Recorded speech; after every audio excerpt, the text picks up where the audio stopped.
கும்பராசிக்காரங்களுக்கு கண்டிப்பாக திங்களூர் சந்திரனுடைய கோயில், அது நான் நிறைய வாட்டி சொல்லுவேன். அது சந்திரன் என்பது 6ஆம் இடம்.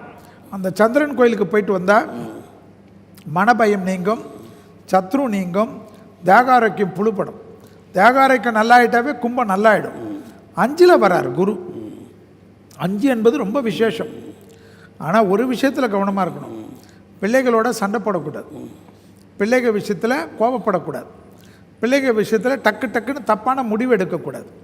பிள்ளைகளுக்கு திருமணம் அதெல்லாம் பார்க்குறச்ச யாராவது சொல்கிறாங்களே சொல்லி இல்லாமல் வெறும் ஜோசியம் பொருத்தம் மட்டும் பார்க்காம அந்த பூர்வீகத்தெல்லாம் நீங்கள் உங்களுக்கு பையனாக இருந்தால் பொண்ணுடைய பூர்வீகம், பொண்ணாக இருந்தால் பையனுடைய பூர்வீகம், அவங்களுடைய மற்ற விஷயத்தெல்லாம் ஒரு இன்வெஸ்டிகேஷன் பண்ணி எடுக்கிறது தான் திருமண அமைப்பு செய்கிறது நல்லது வரும். எனவே கும்பராசிக்காரர்களுக்கு பழைய தகராறு, பழைய யாரோடைய பிரச்சனையெல்லாம் இருந்தால் பேசி தீர்த்துக்குங்க, காம்ப்ரமைஸ் ஆகிடுங்க.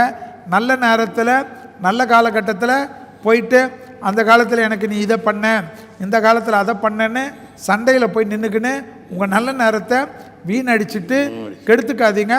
ஆக்கப்பூர்வமான நல்ல விஷயங்களுக்கு, அணுகப்பூர்வமான விஷயத்துக்கு முக்கியத்துவம் கொடுக்கக்கூடிய கும்பராசிக்காரர்கள் பெரிய வெற்றிகளை பெறுவார்கள்.